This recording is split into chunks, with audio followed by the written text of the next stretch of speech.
Peace. Infinite waters diving deep once again. Hey, where did everyone go? Can I get a hello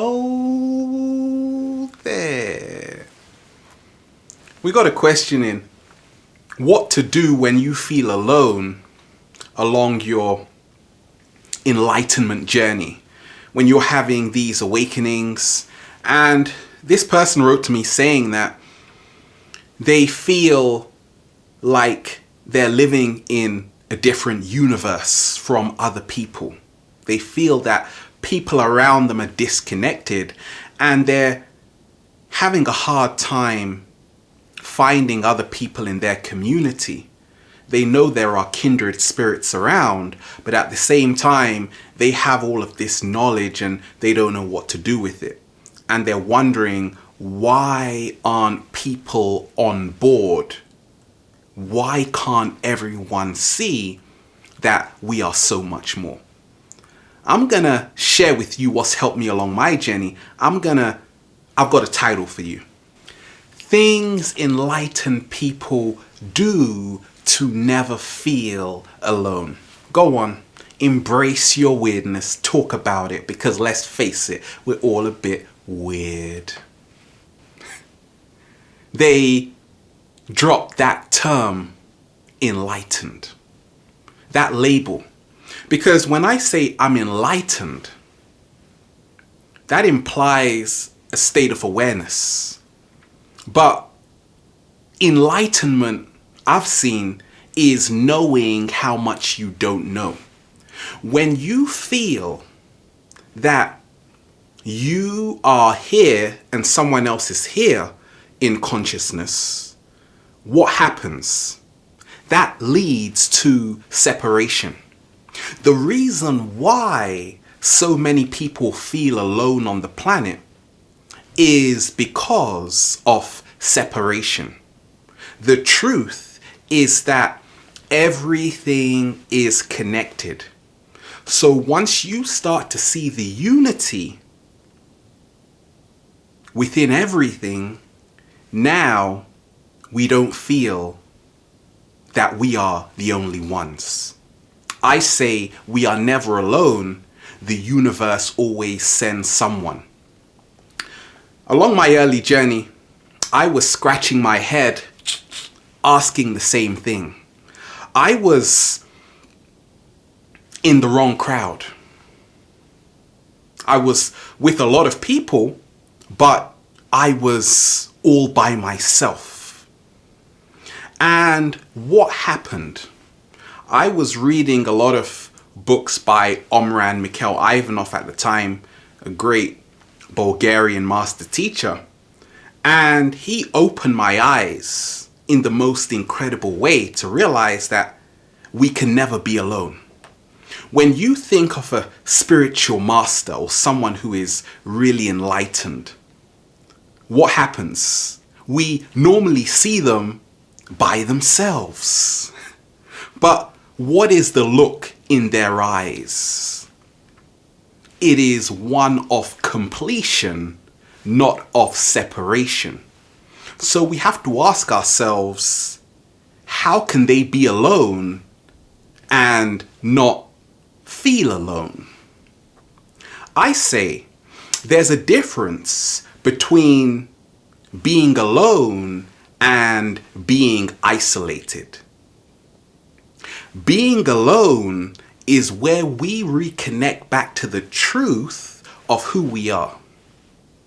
Being isolated is where we are separate from the truth of who we are. You go into Starbucks, everybody's on their iPhone. Hello, I'm right in front of you. So we have become disconnected because a lot of us, we are merging with the machine and not placing value on the true power of an organic human being.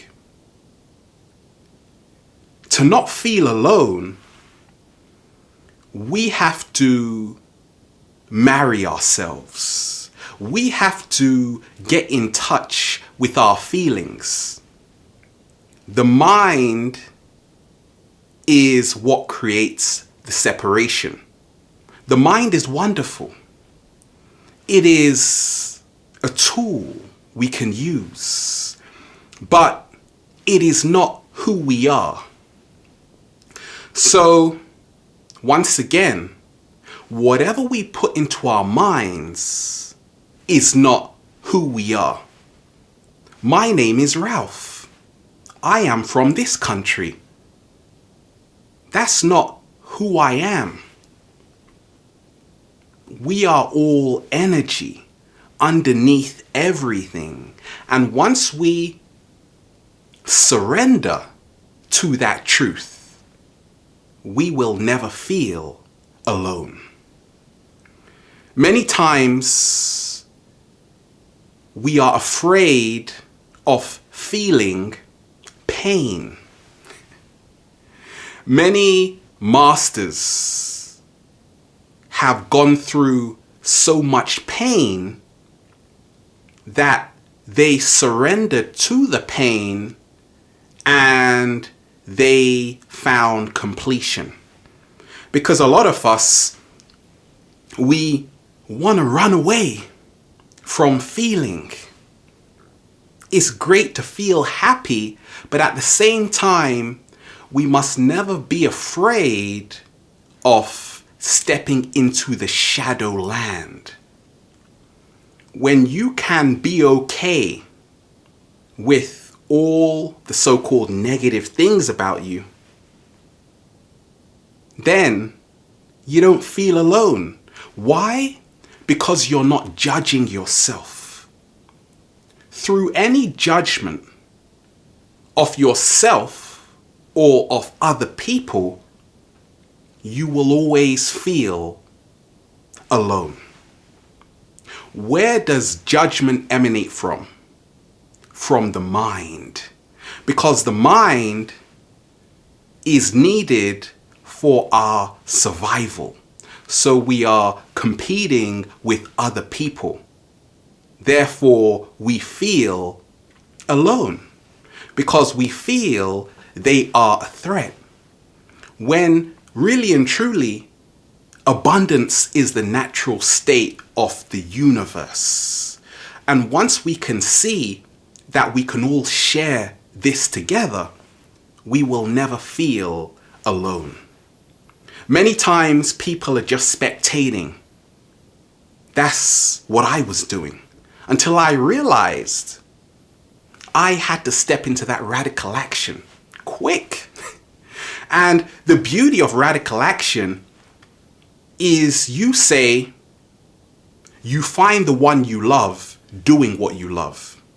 You have to become that dolphin to send out ultra sound and connect with your reflections out there. How are they going to find you if you don't put yourself out there? If you don't share what's on your mind? I challenge you listening to this, anybody, make a video about how you feel about the world. And you are going to connect with your reflection. Someone out there who is experiencing a similar feeling to what you are going through. And now guess what? You become great friends. Feeling alone is a mindset. Sometimes we have to realize that we have to become a vibrational match to that which we desire. Some people say, I don't want to be alone. But everything you are doing is isolating yourself off from the world around you. For instance, you are not open. To never feel alone, we have to open ourselves to the universe, to everyone we are resonating with on a heart level. That's what I did. And I can't even begin to describe how my life has transformed for the better. Because now I am losing fear. When you are afraid of people, now you feel alone. But you have to ask yourself, where is this fear coming from? That's the biggest question. We've been told that we can't trust other people. They're dangerous. So to never feel alone, you have to start questioning your belief system. And more so, what's helped me is to not overthink, is to surrender to myself. Also, it is to realize that we live in a multi-dimensional universe. There are multiple realities occurring simultaneously in this reality. So you could be talking to someone, and guess what? Both of you are talking a totally different language. Does it mean that person is bad? No.